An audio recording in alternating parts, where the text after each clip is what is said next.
Hey guys, how we doing? So next up, we're gonna look at the D-Arts Dukemon figure from Digimon Tamers. Dukemon was also known as Gallantmon here in America. One of the Royal Knights. Here's his box. The box art, when they did the big D-Arts box, the boxes were amazing. There's Dukemon right there. Dukemon D-Arts. Digimon Tamers D-Arts Dukemon. Side of the box. Side of the box. He fell down.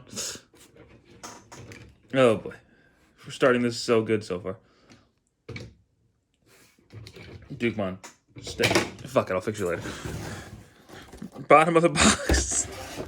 And here's the back of the box. So you see him with his things, his body, all that fun stuff. So, Dukemon first appears in Digimon Tamers and is the true ultimate / mega form of the main Digimon Gallantmon.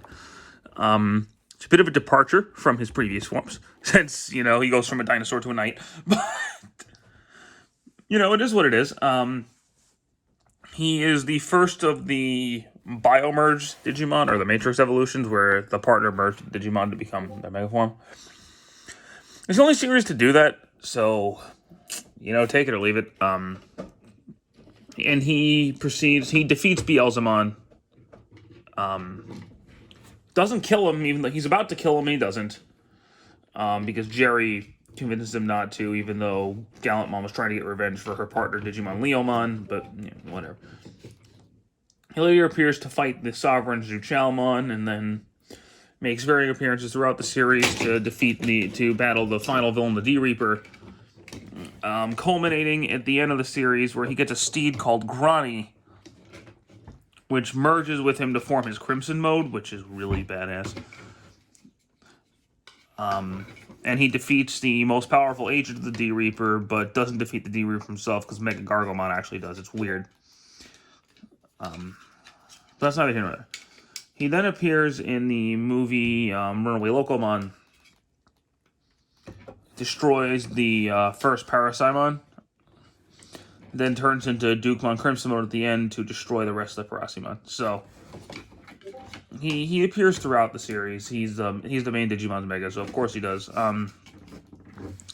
He also another Dukemon has an appearance in Digital Monster X Evolution, which is kind of a one-shot movie that's about Darumon and Alphamon.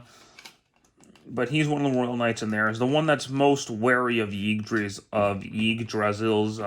plan. He's one that's most against it, and ends up battling his close friend Omegamon, who he lets kill him. Then comes back later as Dukemon X Antibody, and stuff ensues. And then he also makes an appearance at the end of Digimon Cross Wars, in that crossover with all the other main heroes. So, and obviously he's appeared in various video games, so she's a very popular Digimon. But there you go. So, Dukemon does some things. But speaking of Dukemon, here is Dukemon. Something I didn't really notice until recently. He's been having a lot of trouble standing. I don't know if it's because I've had this figure for a while or what. Or if I just have his legs positioned, poorly. I don't know. But mine's been having trouble standing. So be wary of that. But sculpt-wise, he looks really good. I wish he was more white instead of this shiny gray, because Dukemon's white. So that's a personal complaint on my part. Otherwise, he looks good, but I wish he was white. But otherwise, he looks like Dukemon. Can't complain too much there, because he does look like Dukemon. Aside from the being gray, even when he should be white. Articulation-wise, his head's on a full 360. His hair can also move around if you want to. His arms can do a full 360.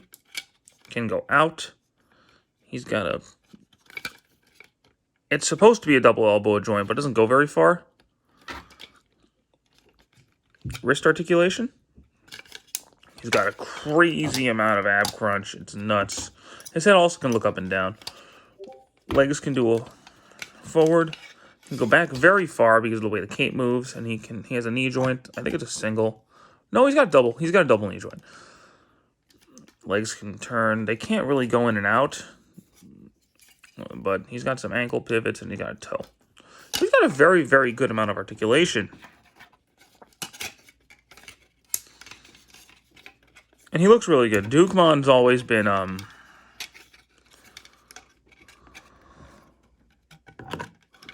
Dukemon's always one of my favorite Digimon.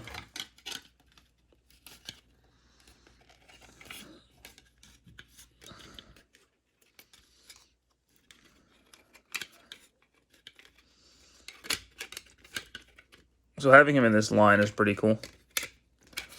His arm's all messed up all of a sudden, though. What the hell? There we go. All right. So he's definitely my favorite main Digimon outside of Adventure. I have this thing for Knight Digimon. Like, I really like the Royal Knights in general. So like him, Alphamon, and Omegamon are some of my favorites. Knights and Dragons are usually like my go-to Digimon types. Accessory-wise, he comes with a full Tamashi stand, but I'm not going to show that off.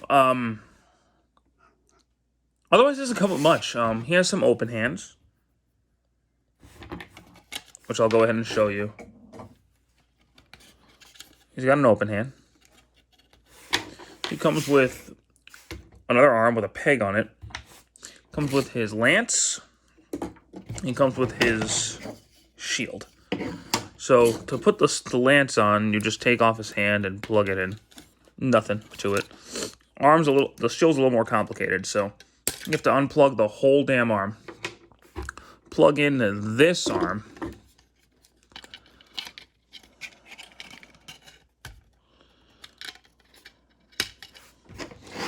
And then plug the shield in. I don't know why you need a whole separate arm for that.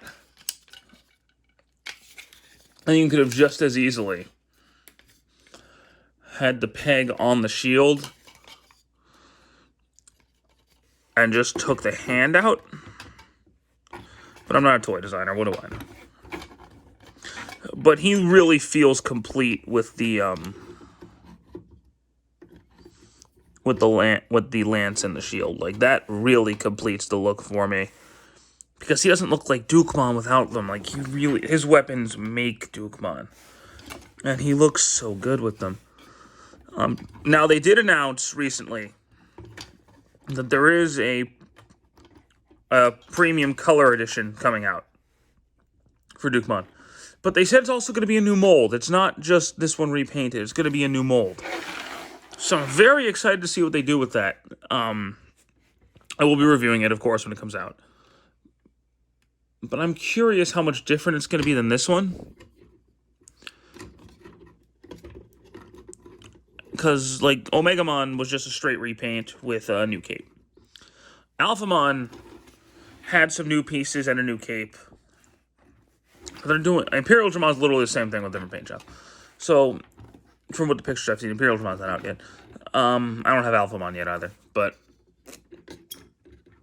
if they're going full-on new mold with Dukemon, I'm curious to see what they do with it. Because as of right now, this was probably the best of the Digimon D-Arts releases, because Wargreymon didn't really age well. Omegamon didn't really age well. Melgarumon's good, but that's the Figuarts one. I have the Figuarts repaint of that, so.